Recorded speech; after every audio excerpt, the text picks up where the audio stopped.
हमारे लिए चिंता का विषय है, definite, you can't bridge it, you know. एक सोच ये है कि क्या भाड़ में क्या कर लेंगे, कि तो तुर्की और पाकिस्तान क्या उखाड़ लिया इन्होंने, ईरान का क्या उखाड़ लिया इन्होंने, हouthis का उन्होंने ठोक दिया, जड़ के आपको जला दिया, आपकी ऑयल रिफाइनरी आरामको पूरी तरह आरामको को ध्वस्त कर दिया। तो क्या कर पाए ये लोग, ठीक है नाटक। लेकिन ये है साहब कि Saudi Arabia is the richest, तुर्की की फौज नेटो में सबसे बड़ी है, Pakistan only Islamic nation, Islamic जिहादी country with a nuclear arsenal. ये जो गठजोड़ है, दिस डजंट ऑगर वेल, लेकिन ज्यादा घबराने की जरूरत नहीं, केयरफुल। हाँ, तो ये कह रहे हैं घबराने की जरूरत नहीं, इंडिया को बिल्कुल घबराने की जरूरत है ही नहीं भाई। It is an enough deterrence कि आप जाके ऑपरेशन सिंदूर 2.0 मत करो। हमारे लिए वैसे भी जरूरत नहीं है, हमारे यहाँ इतनी ऑलरेडी प्रॉब्लम्स हैं यार, employment being the biggest one of them, ठीक है। जो ये बहुत बड़े चैलेंजेस हैं। अगर मतलब मान लो सब कुछ सही भी चल रहा होता ना हमारे देश में, तो भी ये बहुत बड़ा चैलेंज रहता है। एंड आज के डेट में जो एजुकेशन की स्थिति है, एंड इन जनरल जो एआई वगैरह भी सब आ रहा है, गवर्नेंस अगर ठीक भी होती तो भी ये बहुत बड़ा चैलेंज रहता है। एंड बिकॉज गवर्नेंस सही नहीं है, एजुकेशन सिस्टम में इतनी प्रॉब्लम है, AI is coming to take jobs, ये बहुत ही बड़ी समस्या है इंडिया के लिए, ठीक है। तो भाई we need to focus on all of that rather than कि हम जाके वॉर लड़ें। एंड वॉर के लिए ना टर्की की जरूरत है, ठीक है, ना सऊदी अरेबिया की खास जरूरत है पाकिस्तान को। ये हमने देख लिया कि भाई जब कॉन्फ्लिक्ट होगा ना दोनों देशों के बीच में, तो मेजरली एयर बैटल होगा। एंड यही सेम चीज आपको दूसरे वॉर्स में भी दिखती है। रशिया यूक्रेन वॉर देख लो, वहां पे तो फुल फ्लेजेड लैंड वॉर चालू है। किस चीज से लड़ाई हुई? ड्रोन्स मिसाइल से लड़ाई हो रही है आज के डेट में ज्यादातर। यूक्रेन जितने भी अटैक कर रहा है ड्रोन से कर रहा है। यही सेम चीज हमने देखी ईरान यूएसए वॉर, इसराइल, ये पूरा जो मिडिल ईस्ट में वॉर था उसमें भी हमने यही सेम चीज देखी कि एयर से लड़ा जा रहा है पूरा आके। कोई इन्वेड नहीं कर रहा, कोई इंडिया को इन्वेड नहीं करना चाहता एट दिस पॉइंट तो एटलीस्ट, ठीक है। जो चाइना अरुणाचल में कर रहा है वो तो कर ही रहा है, वो उनकी अलग स्ट्रैटेजी है, दैट इज, उसको कैसे बोलोगे जाके फुल फ्लेजेड लैंड इन्वेजन भी नहीं है, क्योंकि हमारे तरफ से भी ऐसा कोई आर्मी का रिटेलिएशन नहीं है। तो coming back to the point, Pakistan को इस सब कुछ की जरूरत नहीं है। उनको बढ़िया टारगेटिंग इंफॉर्मेशन मिलती है चाइना से, उनके पास बढ़िया जेट्स हैं, वो चाइना के साथ मिलकर भी वो जेट्स बनाते हैं। वो पूरी एक मिसाइल फोर्स बना रहे हैं along with China.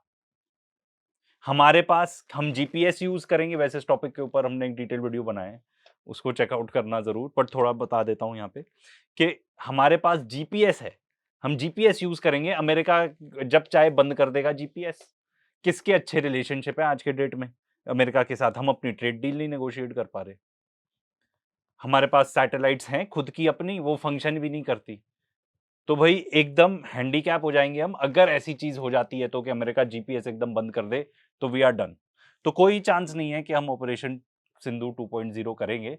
And in सब डेवलपमेंट्स के बाद तो और भी नहीं होने की जरूरत है। अगर ये लोग जरूरत से ज्यादा सर पे चढ़े तो अच्छी तरह से तीनों को पता होना चाहिए कि भारत एक न्यूक्लियर पावर है।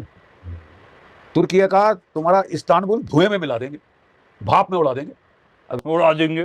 ये बात मुझे इनकी बिल्कुल नहीं अच्छी लगती यार। आप मतलब आर्मी वाले हो, थोड़ी सी मतलब इंडिया में और बहुत सारे डिफेंस एक्सपर्ट्स भी हैं जो आर्मी से रिटायर्ड हैं, बहुत ही बढ़िया बातचीत करते हैं।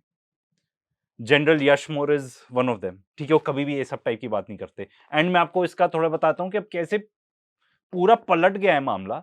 पलट ऐसे गया है कि 1 साल पहले तक, ऑपरेशन सिंदूर के पहले तक, हम बोलते थे कि पाकिस्तान हमको न्यूक्लियर धमकी देता है, पाकिस्तान न्यूक्लियर धमकी देता है। अब हमें न्यूक्लियर धमकी देनी पड़ रही है क्योंकि कन्वेंशनल वॉरफेयर में दे बीट अस। तो भाई मैं तो कह रहा हूं न्यूक्लियर वगैरह की भी जरूरत नहीं है। हम, इंडिया इतना बड़ा देश है, यहाँ पे इतना ज्यादा कंजम्पशन है, सब लोग यहाँ पे आके ना हमको एज अ मार्केट की तरह ही देखते हैं। सऊदी अरेबिया से कितना ऑयल खरीदते हैं हम, टर्की भी चाहता है कि यहाँ पे अपना क्या कहते हैं बिजनेस चलता रहा है। कोई टर्किश एयरलाइन भी ऑपरेट करती थी, इंडिगो, और उनका कुछ कोड शेयरिंग था। इतना सारा बिजनेस है यहाँ पे, सब हमसे अच्छे रिलेशनशिप बना के रखना चाहते हैं कि भाई इंडिया के साथ अच्छे बिजनेस रिलेशनशिप रखो, उनको बेचो माल अपना। तो हमारे खुद के रिलेशनशिप हैं अच्छे उनके साथ। अगर ज्यादा चुलबुली करी जरूरत से ज्यादा तो आपका जो है हम उड़ा देंगे इस्तांबुल, रियाद भी उड़ सकता है भाप में, ठीक है, ऑल्सो इस्लामाबाद। ये तीनों ये समझ के गिठान बांध के रख लें। अगर आप अरे जीडी बख्शी जी, जब आप चलाने वाले होंगे ना कुछ ऐसे हथियार, हमें बता देना यार, हम ये देश छोड़ के चले जाएंगे, क्योंकि इस देश का क्या होगा फिर हमें ये नहीं पता। अगर आप इस टाइप की मतलब इतनी बेतुकी बातें यार आके तुम कैमरे पे करते हो, लोग ऑफ कोर्स बोलेंगे ये लोग पागल हैं यार, सीधे न्यूक्लियर वेपन पे पहुंच जाते हैं। ये कोई शायद इजरायली ऐसा देश होगा जहां पे बात होती होगी, रशिया में थोड़ी बहुत बात चलती है एंड वो भी बहुत केयरफुली बताते हैं एंड पूरी रीजनिंग बताते हैं उस चीज की कि हम क्यों ऐसा सोच रहे हो। कहते हैं हम यूरोप में बम फोड़ेंगे इसलिए क्योंकि वहां से पूरे सारे हथियार आ रहे हैं। नॉट के कुछ हुआ नहीं, सामने वाले ने डिफेंस पैक्ट किया, आपको खुजली हो गई उससे और आपने सीधा न्यूक्लियर धमकी दे दी उनको। चलो भाई, आज के लिए इतना था। Until next time.